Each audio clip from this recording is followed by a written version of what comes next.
can tell I'm getting desperate for shows to watch because now I was ordered to watching shows about football.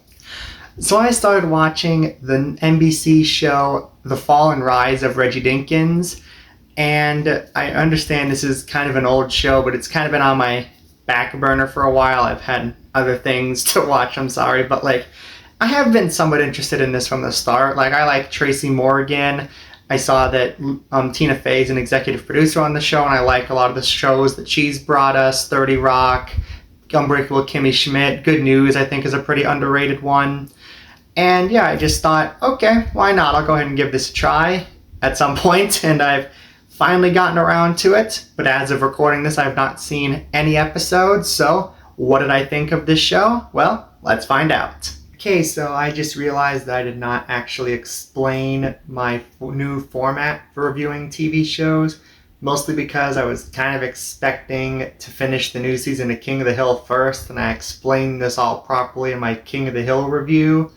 Basically, all you need to know is I'm going to talk about each episode as I watch them, pretty much right after watching them, so my thoughts will be more fresh. And I'll just sort of add in extra thoughts I have after the fact. Okay, we good? Okay, good. On with the show. That was pretty good. I liked that. It definitely feels like they're still kind of trying to find their footing a bit, but it still, I think, shows potential. It definitely had funny jokes. You can definitely tell that this is from people who made shows like 30 Rock, because it definitely has the same kind of humor. I like the mockumentary format it's going for. The fact that it's not just there because, oh, mockumentary format, that's popular, but it's like also in the context of that Daniel Radcliffe's character is making a documentary about Tracy Morgan's character, Reggie Dinkins. Like, that's pretty clever in that regard. It definitely has good jokes and good bits, and I think there actually are kind of hints at like trying to do something interesting with these characters in a way. Like, they're definitely, you can tell they're trying to set up parallels between Reggie Dinkins and Daniel Radcliffe, the filmmaker, especially at the end when Reggie Dinkins literally says, "You're like me. You were like this. We did the same thing. We're like the same person." And I guess not to get into spoil. Well, okay, I'm going to go through every episode, so I guess it doesn't really matter. But like, yeah, what Tracy Morgan did and what Daniel Radcliffe did are very different things. And like, I don't think Daniel Radcliffe freaking out on a film set because he realizes he's making a stupid movie is the same thing as Reggie Dinkins literally betting money on himself winning games. Those are not the same thing. Also, it is a bit distracting how, like, whenever they cut back to past footage of Reggie Dinkins, it's literally Tracy Morgan in, like, a bad wig and a fake mustache. Like, just cast somebody else. Just cast a younger actor to play young Tracy Morgan. Like, it's not what people are going to be fine with that. I don't think it's going to be that. I don't think it's that big of a deal if you just cast a young lookalike. You don't have to have Tracy Morgan play him in every time period. And also, Bobby Moynihan is probably the weakest link of the show, at least in this episode, because like he had one or two funny bits, but for the most part, you can tell he was kind of just allowed to let loose and do whatever he wanted, because like there's a lot of points it's like, oh, he's just saying or shouting something, and that's the joke, I guess. I don't know. He's not terrible. He's just definitely the least part of the show for me so far. But yeah, still, this has promise. I'll definitely keep watching. Yeah, I enjoyed this episode. All right, they're already getting better. Yeah, this one easily tops the pilot for me. This one I thought was pretty good. I like how this one kind of focuses on like diving into two different characters, both Tracy Morgan and his ex-wife / agent. And I like how they actually clearly are trying to do some genuine character things here. Like, it's not like I would have been fine if it had been like just a comedy like 30 Rock pretty much was, but like the fact that they are trying to do some stuff with the characters, I do appreciate the show for that. And like, yeah, I like how they do kind of like they do the cliche thing of Tracy Morgan tries to apologize for something he did, but he does it poorly. But like, they try to justify it. Like, he's not just doing it because, he doesn't want to apologize. But, like, they do explain how, like, as an athlete, he was, like, kind of taught to not look back on your failures and just keep moving forward. So, like, they don't, like, not justify it, but, like, they kind of go into, like, there are reasons why he does things the way that he does. So I do like that. And I like how they all, but it still manages to be funny because, like, I like how he just apologizes for everything by buying people things. Like, when he did his apology tour for gambling on his own games, he literally gave a news anchor, like, a purse. Like, that was pretty funny. And I like how his son is, like, he buys his son things whenever he does something bad, and his son is like, yeah, I'm cool with this. But then at the end, when he wants to, like, instead of just buying his son's forgiveness, he wants to actually, like, apologize sincerely to him. He's like, great, thank you, Dad, that's what I care about. Like, that was pretty funny.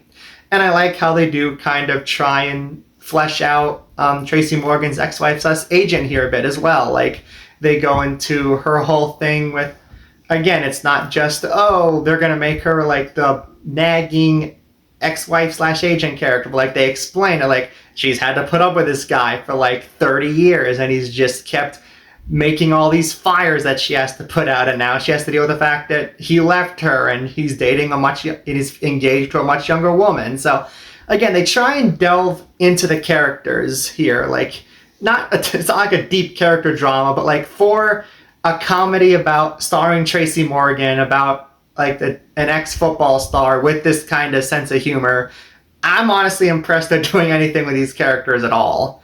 So yeah, I think this episode was pretty dang solid. I would say an improvement over the pilot, and I'm interested to see where it goes from here. And this show actually does kind of keep getting better as it goes along. Yeah, every episode so far has been like, yeah, this is my new favorite episode of the season so far. Yeah, this one's really good. This has a lot of good jokes. I'll say, even Bobby Moynihan gets some funny moments here, which I was honestly pretty shocked by, but I liked how he just has these stupid gags, like when the ex-wife/agent and Tracy Morgan's new fiance ask him for privacy, he goes, hey, no problem, and he just puts a bag over his head. Like, that was pretty funny. And I like when he just keeps seeing people, like, eavesdropping and, like, looking in on people, and he's like, why is everyone, like, looking in on people? Why isn't anyone looking on me? It's stupid, but it's fun. But I don't know. I thought that was pretty funny.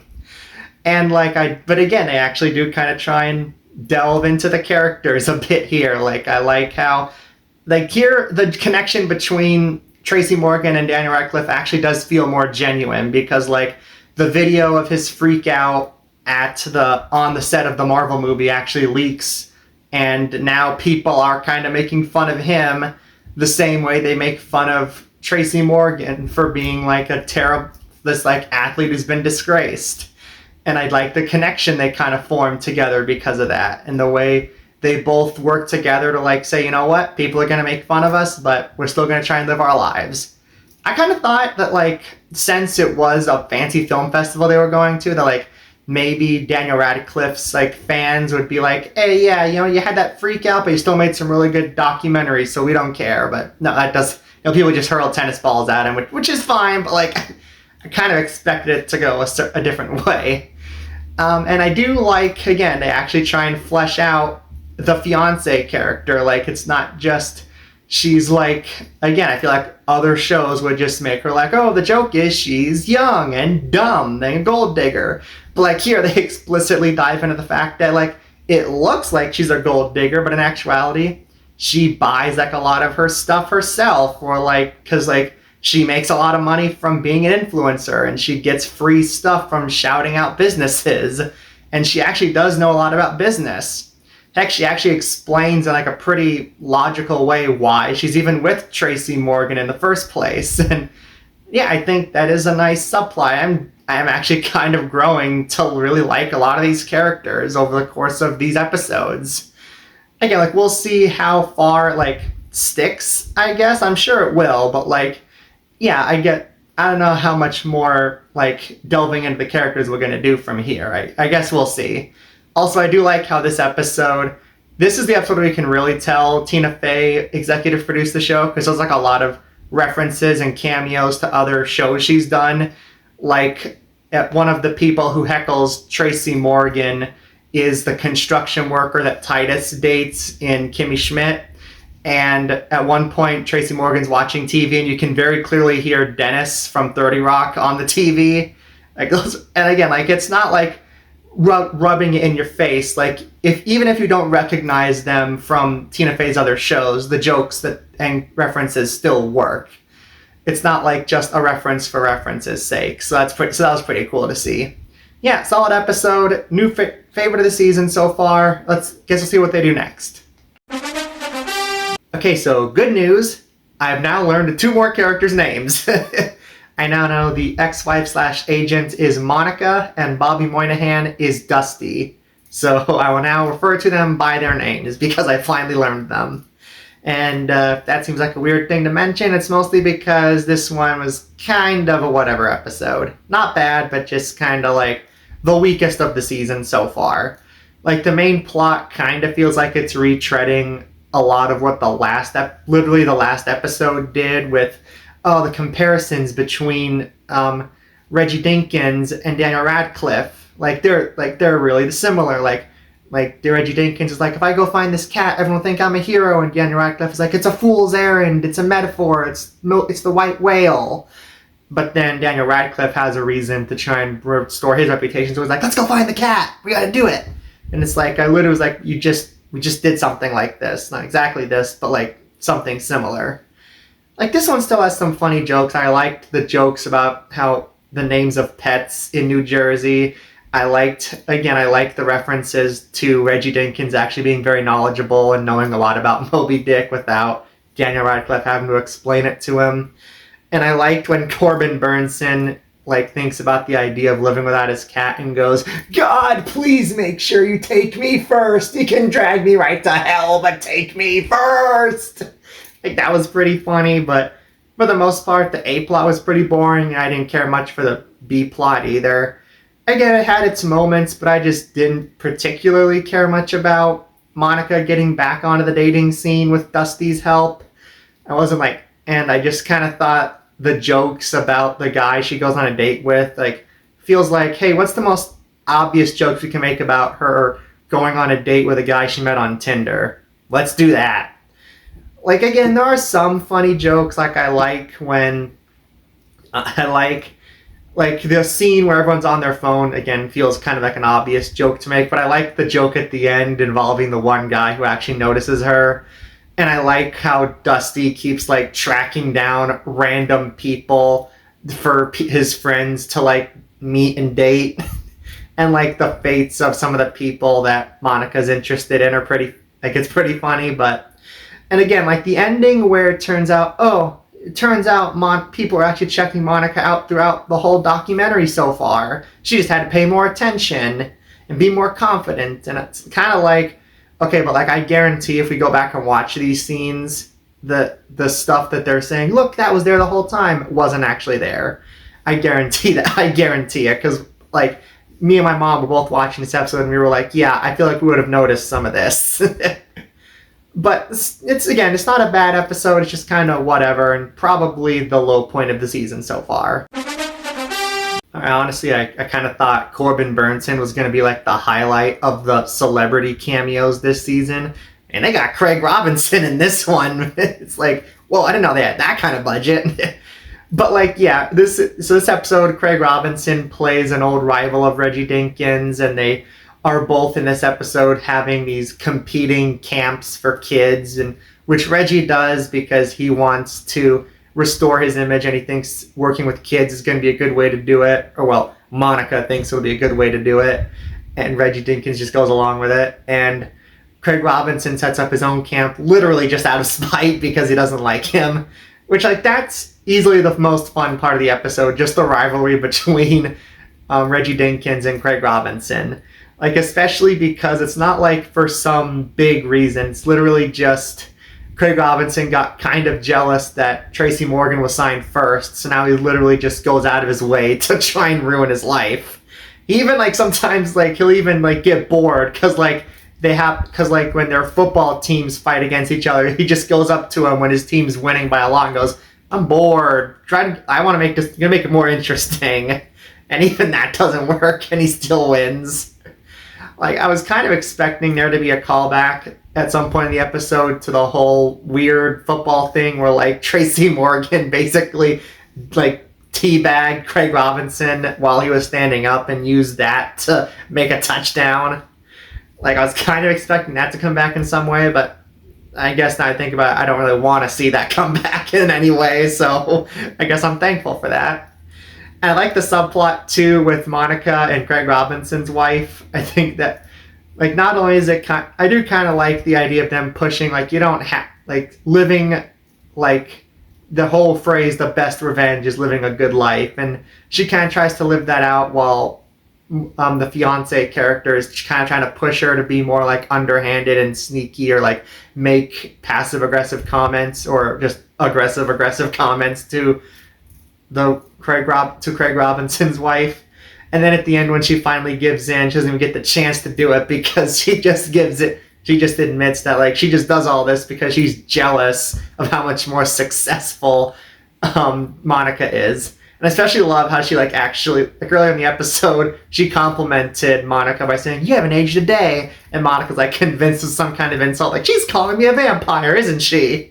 And then she like confirms, "When I called you young the other day, I was basically calling you a vampire." Like, the fact they actually brought that back was pretty funny. I even surprisingly liked the little kind of sort of romance between Daniel Radcliffe and Megan Thee Stallion. Like, when she first popped up, I was like, wait, what are we doing? What's going on? Why is she here? But then, like, as they kept talking, I was like, I actually kind of like them together, I'm not gonna lie. Like, she was actually pretty convincing, and I actually kind of like them. I can't believe I'm saying this, but I hope Megan Thee Stallion comes back in a later episode. Like, I can't believe I'm saying that, but yeah, overall, this is a really fun episode, and honestly, it's probably my favorite of the season so far, mostly because it just has a lot of subplots that I do think are fun. And Bobby Moynihan and Dusty is barely in this one, so that's a plus. So this was another good one. It's definitely not as good as some of the best like episodes of the season, but it's still a solid episode. And this, like, so probably the weirdest part of the episode is easily like that part where Reggie Dinkins comes down the stairs and like they kind of try and do a horror movie parody, and like Monica's in the bathroom like, "When I'm done with him, there's gonna be nothing left." And like the fiance character's walking really weird, and this creepy music's playing in the background. I'm like, what is that? What is happening? Like, they explain it later on. Like, he just goes, like, "Siri, turn off the creepy music." And then it turns off. It's like, okay, well, at least they acknowledged it. But like, that scene was still really weird. Like, did not fit the tone of the rest of the show at all. I was like, what is happening? We doing Twin Peaks now? What is this? But like, other than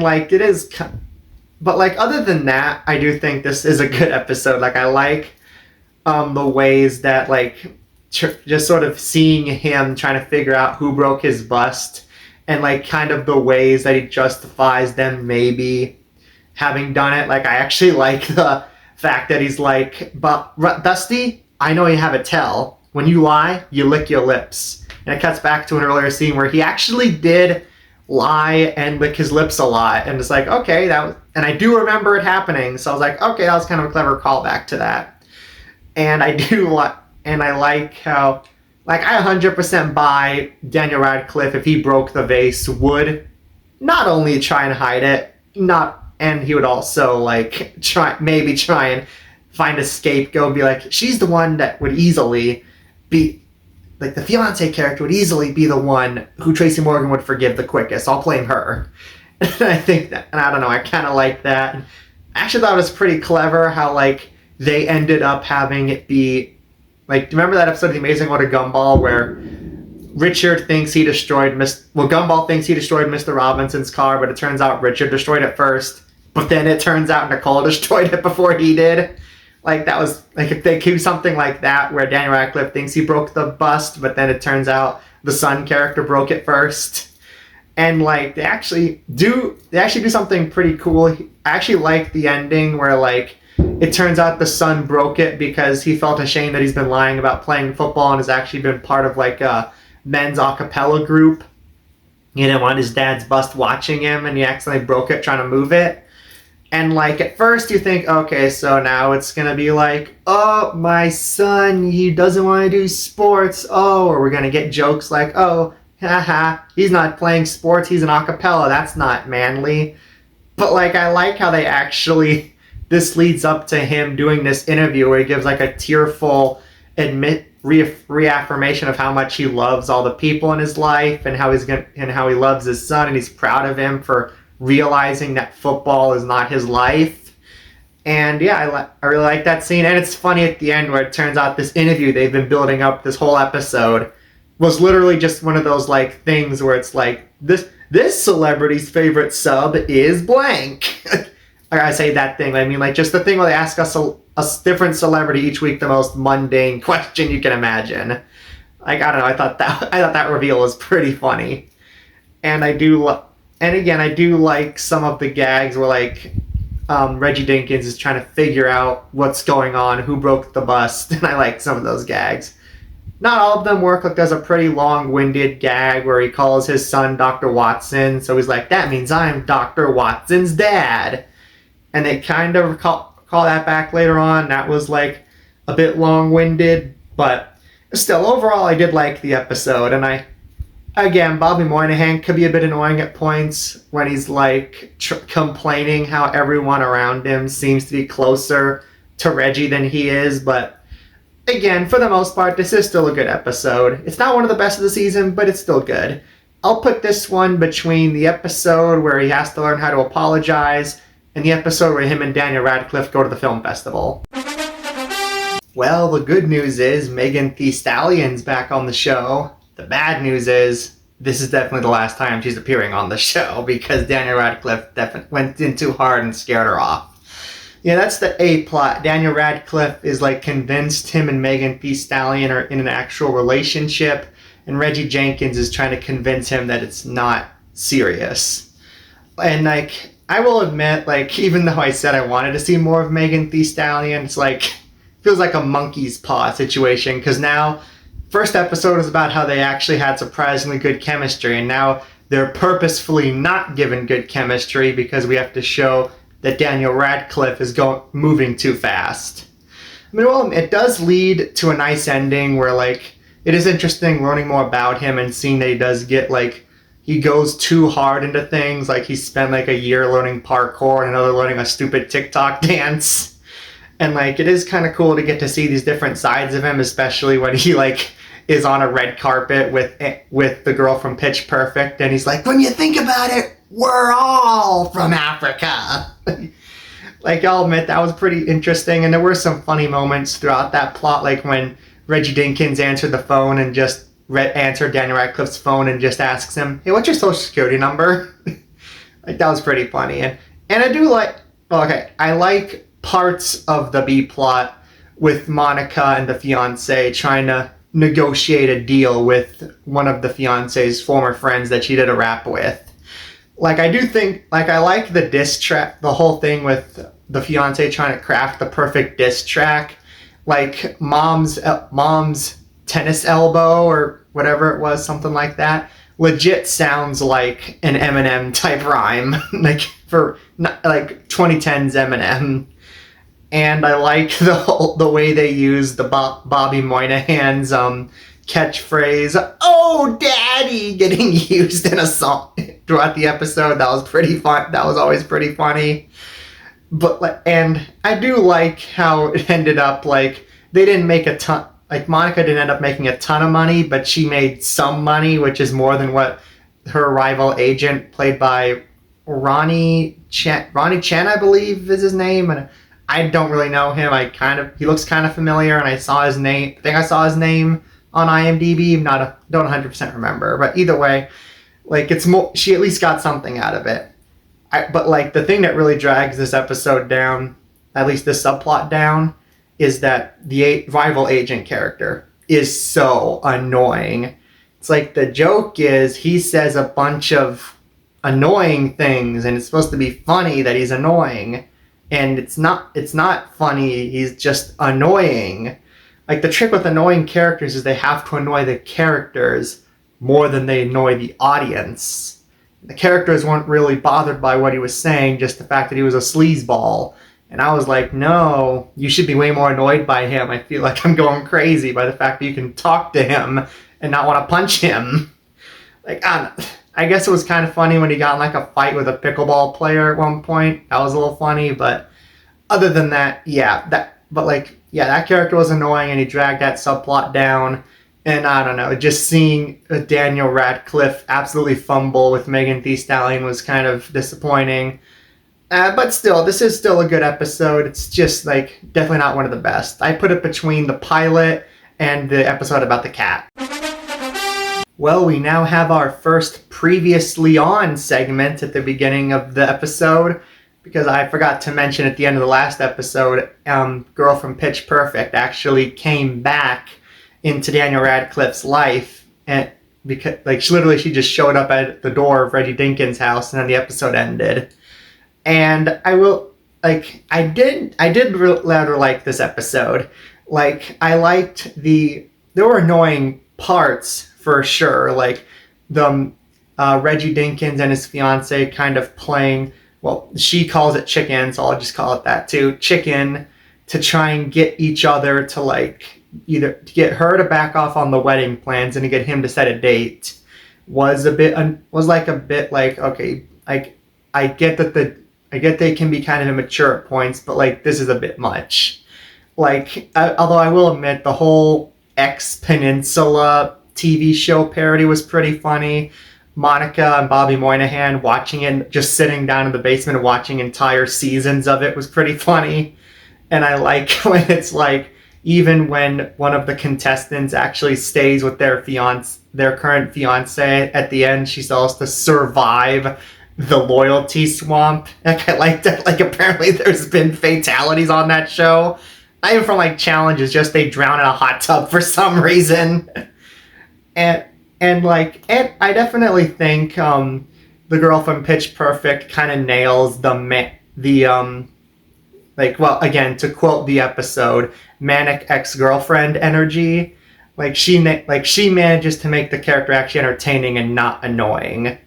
And I do legit like how they do kind of try and subvert your expectations.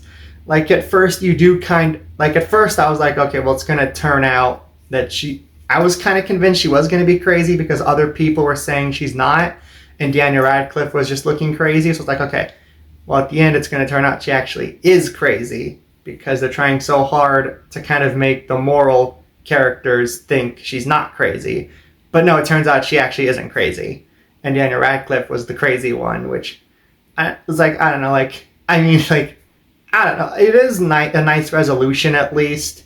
Although the fact that Daniel Radcliffe didn't read, like, the divorce papers carefully kind of has me convinced she's going to be back later on. Maybe in season 2, I don't know. But, like, still, I did legit like the character, and it was a nice resolution, at least, even if she doesn't end up coming back. And, yeah, I did like I do like at the end when Reggie Dinkins admits that the reason he doesn't want to set a wedding date is because he doesn't want he wants to finish the documentary first because he doesn't want his fiance to just be known as the girl who married disgraced football star Reggie Dinkins. And yeah, that does lead to a nice sweet moment. And again, there are some pretty funny moments, like when they're like some of his excuses for not wanting to set a wedding date in a certain month. Like, he doesn't want to overshadow Juneteenth or 9/11, and he doesn't want to have a haunted wedding, so he won't do it in October. That was like, those are like, again, this episode certainly has its good funny moments and some nice character moments as well. And yeah, Monica reading the news and just shouting things like, "Diddy escaped!" Like, again, those were all pretty funny, and I'm convinced at least some of them were ad-libbed. So yeah, this was overall a good episode. Not the best, but still pretty dang good. I'd put this one, but okay, yeah, sorry, I needed a sec to remember which episodes there were this season. I put this one between the film festival episode and the episode about the bust. Wow, I'm honestly kind of surprised Craig Robinson's character came back. I was kind of expecting him to be a one and done type deal. But no, yeah, I legit, this was a good episode. And like, I legit, since I really like Craig Robinson's character, yeah. Again, this is just like a fun example of him and Reggie Dinkins' rivalry. I like the lengths he tries to go to keep Reggie from getting inducted into the NFL Hall of Fame. I like how he's able to convince Corbin Burnson, who also comes back this episode, on the reason for voting for him is because if Reggie is a bad football player, then that means that his life was ruined because of his own choices. But if Reggie's a great football player, then the reason Corbin Burnson's life is ruined is because Reggie Dinkins not being there is the reason his life was ruined, not his own fault. So he becomes convinced to like get everyone to think he's like an amazing player just so he can like convince people that his life falling apart is not his own fault.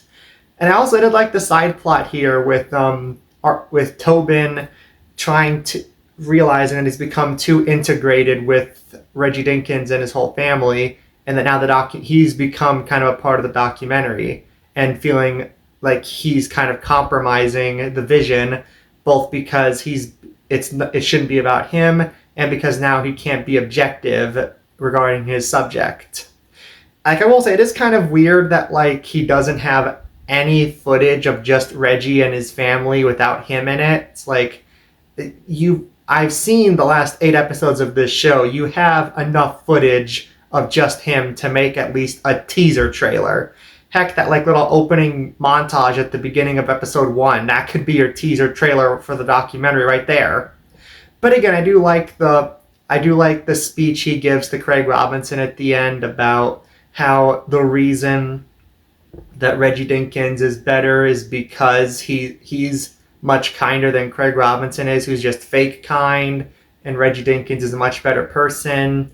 And I like how how like they kind of take what you think is going to happen with Daniel Radcliffe saying you couldn't convince people you couldn't sway people on Reggie Dinkins no matter how hard you tried and go a different direction with it, which I'll get to in a minute.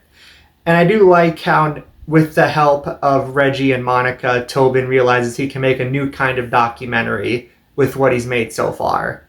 Although I will say them calling it a Tobinumentary is stupid. Should have been called a Tobymentary. That's a much better name. But yeah, the ending where Craig Robinson decides that instead of falling for their trick, instead he's going to try and... I am sorry, I don't know why my camera just stopped. Anyway, I love how he decides to instead try and convince people to put Bobby Moynihan's character into the Hall of Fame. And now he's just going to basically try and drive a wedge between him and Reggie Dinkins' friendship. And like now, this is the first time in the series where it's actually been relevant that Bobby Moynihan actually lives in the same house because they're so close, they're able to live in the same house together, and now that might be ruined. Yeah, that was a really good hook to kind of lead into the season finale. I'm definitely interested in seeing what happens next.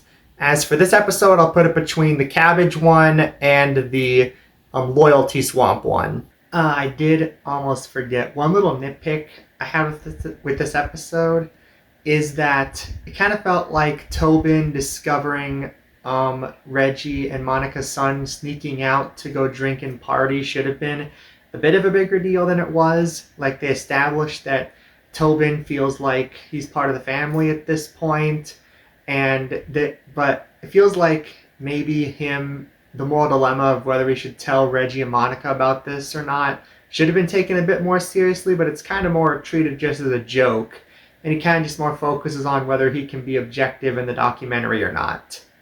I don't know, just a little nitpick I had.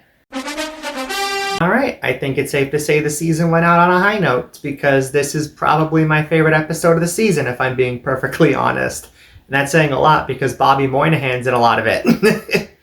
But like, yeah, I like the main conflict of the episode, because like, you do not only, like, again, this is probably the funniest Moynihan has been all season, because usually he's just trying to be obnoxious, but here he's either purposefully trying to be nice so that Reggie Dinkins doesn't hate him, or he's like doing things that are like annoying but in a different way in order to get other people to not want to put him in the Hall of Fame.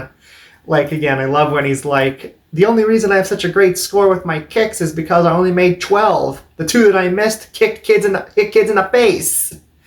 And again, I love when he tries to destroy his reputation by challenging Kendrick Lamar to a rap beef.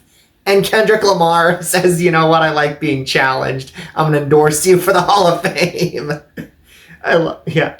And again, it also does surprisingly work dramatically. Like, you do again, I like how Reggie keeps acknowledging that, like, he feels bad for the negative feelings he has towards Bobby Moynihan. Like, he keeps saying he doesn't want to feel this way, but he can't help it, which is way more interesting than if he had just decided, he just said, I hate you now. I'm angry at you. But it's much more interesting to see that he has a real conflict here. And you even kind of feel bad because Moynihan, in this case, didn't do anything, and like, you feel bad for him. And again, like, the note he leaves when he says, I'm going to end it all. And he's like, I don't understand how Reggie didn't get that by it. I meant the feud with Craig Robinson. What else have we been talking about these last couple weeks? Like, again, just stuff like that is really funny. And again, I love how he manages to get out of being eligible for the Hall of Fame by literally just throwing a football helmet at Craig Robinson. And then like, you think he's going to try and make Craig Robinson look bad, but no. Literally just using a football helmet as a weapon gets him disqualified. From what? The rulebook is so vague, it could mean anything, so technically he's no longer eligible for the Hall of Fame. And again, I love at the end when Craig Robinson goes to gloat to everybody about the fact that Reggie Dinkins only got 4 points, but the fact that 4 votes in his favor to get into the Hall of Fame, but the fact he even got 4 votes is enough for them to all celebrate, and it is a really kind of uplifting note to go out on. And again, I do like the subplot where Tobin's just trying to figure out what the documentary's about, and realizes it's just kind of about all of them and them continuing on this, like, rise. I actually do think it's a good lead-in to more seasons despite ending on a pretty solid note, I think it's a good lead-in to more seasons when he says, this right here is just the beginning. And I do hope that we get more seasons. And I also do like Monica's subplot too, even though it has the annoying rival agent character I don't like. And yeah, again, he's pretty annoying here, but again, I do kind of like Monica trying to not get psyched out about the interview, but then getting psyched out and just because of, like, other people saying how great she is. And I do like, again, the speech Tobin gives to her about how the reason she's such a great agent is because of Reggie Dinkins and the fact that she never let him go and managed to keep a roof over his head even though he's a huge disaster. And the fact that, like, it turns out the player that she was trying to get is actually a Reggie Dinkins fan the whole time is pretty funny. And it's just nice after a whole season of like the only people liking Reggie being the main cast, finally seeing somebody else actually really like him it's pretty heartwarming, not gonna lie. Yeah, this was a really solid episode, really solid end to the season. Put it at the top of the list, and I hope that season 2 still manages to be good.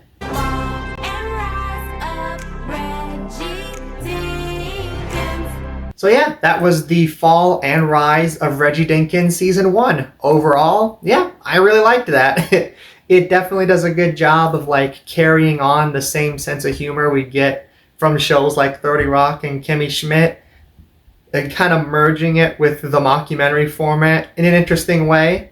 I will say it is kind of a bummer that they dropped the more realistic documentary aspects after the first couple episodes. Like, first couple episodes legit felt like kind of a real documentary, and then as the show went on, it kind of just became more of like a regular mockumentary, but it still manages to kind of inject new life into the mockumentary genre and just manages to bring this same humor that we love from shows like 30 Rock back in a very nice way, and actually have good, consistent character development each episode, which I really appreciate. Will that stick in season 2? Will season 2 stick the landing the same way season 1 did? We will see. But for now, I will give The Fall and Rise of Reggie Dinkins season 1 an A-.